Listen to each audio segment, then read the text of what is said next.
রে বাবা, স্কুল যাবে? না, কামলা দিতে যাব।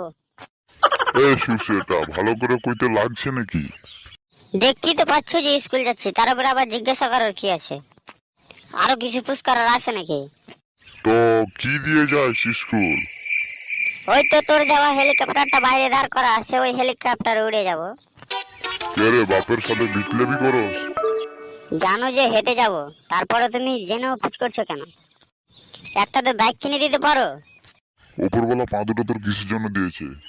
ওই তো একটা গিয়ার লাগার জন্য আর একটা ব্রেক করার জন্য। ওই তো ঠ্যাং দিয়ে গিয়ার দিয়ে হেঁটে যা।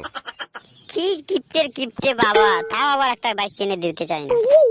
আমাকে একটা বাইক কিনে দিতে পারবে না তো আমাকে জন্ম দিয়েছিলে কেন? হ্যাঁ, বড় মানুষ হ, তারপরে কিনে দেবো। বড় মানুষ হলে আমি তোমাকে বলবো কেন? আমি নিজে কিনে নিতে পারবো। কি বিটলে ছোঁয়া, আমার একে তো পুরো সন্দেহ হয়। কি গুনগুন করে একা কি বলছো? বাইক কিনে দিবে না তো দিও না, রাগ করে আমার মুখে 200 টাকা মেরে দাও তো। হ্যাঁ, আমার তো এখনো রাগই উঠে নাই। তুই 200 টাকা দিয়ে কি করবি? ওই হজরতপুরে সিনেমা লাগছে, পাঠানের সিনেমাটা দেখে আসবো। 200 টাকা টিকিট? কেন, 200 টাকা শুনে তোমার কলজে টলজে সব শুকিয়ে গেল নাকি?